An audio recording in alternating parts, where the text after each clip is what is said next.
2022 Yamaha Waverunner. 2022.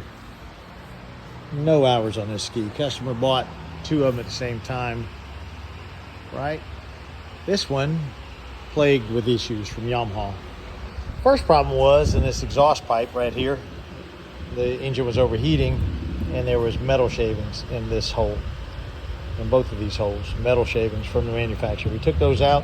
Ski ran good for a few months and then came back overheating.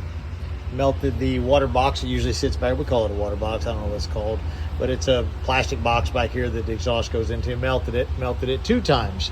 So we opted to go with this Riva aftermarket pipe.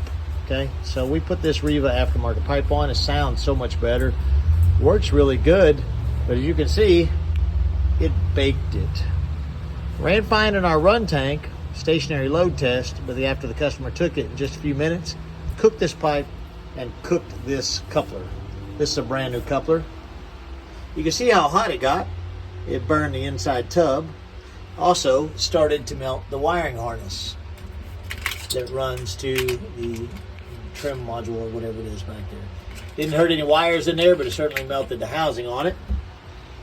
We have since removed the exhaust system completely and the thermostat, and everything looks perfectly spotless, wide open and clear and clean. We have run the ski multiple times, probably 10-15 times, and we have removed every single hose on this engine. This hose right here is your main feed line. It's the bottom line coming in. Main feed line goes to a T-fitting, which goes up here to run your water hose to. From the T-fitting, runs in and starts supplying the engine.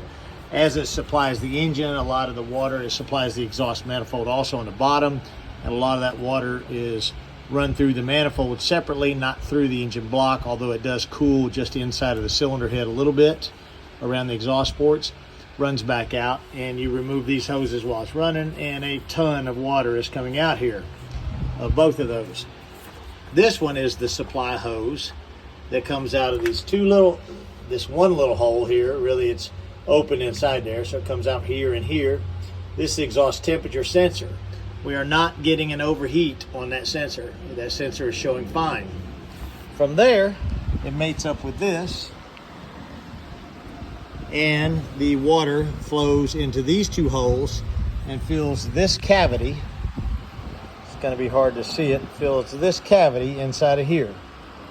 All right, now that cavity only runs down this far, okay, to about here.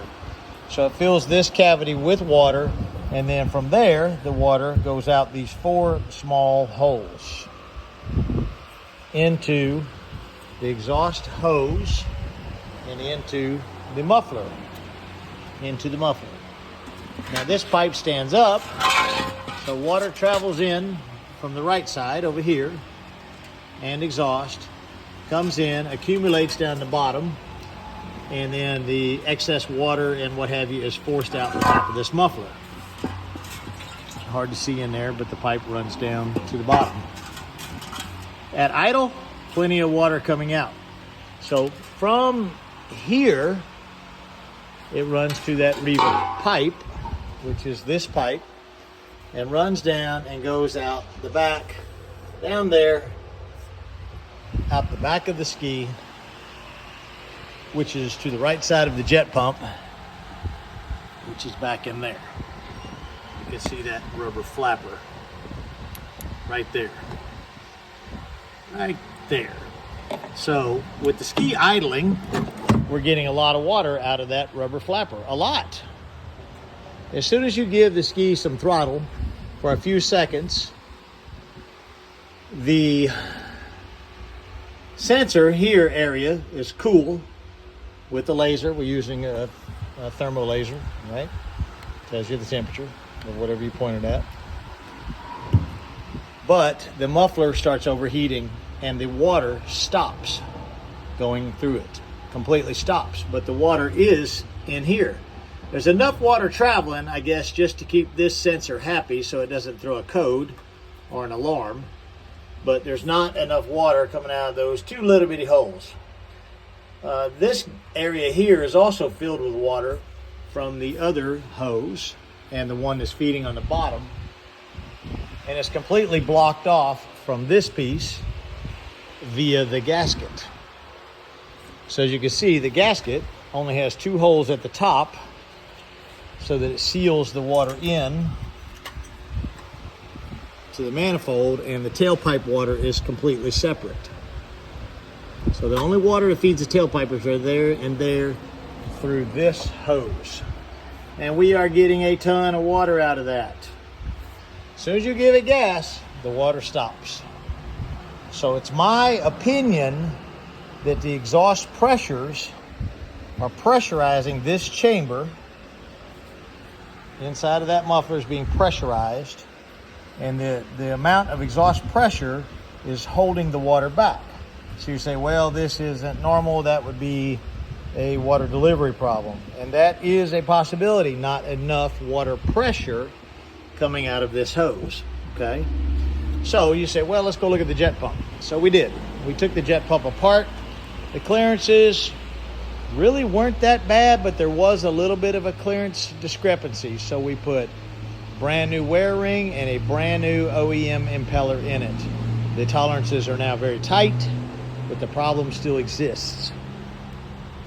So we also thought the thermostat might be open. Very tight tolerances in that jet pump. We also thought the thermostat might be open. So with the engine hot, we took the thermostat out. It was open. We let the thermostat cool and it closed. We did that 2 or 3 times, checking the thermostat to make sure it was functioning. Inside the cavity, inside the cylinder head, looks spotless clean. Everything looks great. Like I said, we've removed this hose and every single fitting and hose that cools this engine and have found no problems whatsoever. But as soon as you give it 3,000-4,000 RPMs, the water stops flowing into here from this hose. You take this hose off, the water pressure is blowing out really nicely.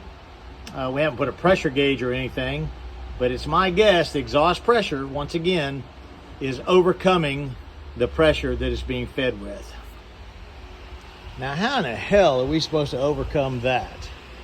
And if it's a pressure loss problem, why is there a pressure loss? Maybe the thermostat is opening prematurely and we're losing pressure, or what? Anyway, that's what we're up against. We don't have an answer. We're just spending a lot of time taking things apart, looking at them and verifying without any kind of answer as to why this thing's tailpipe system is overheating. I'll update if we ever find the problem, but for right now, we have no clue.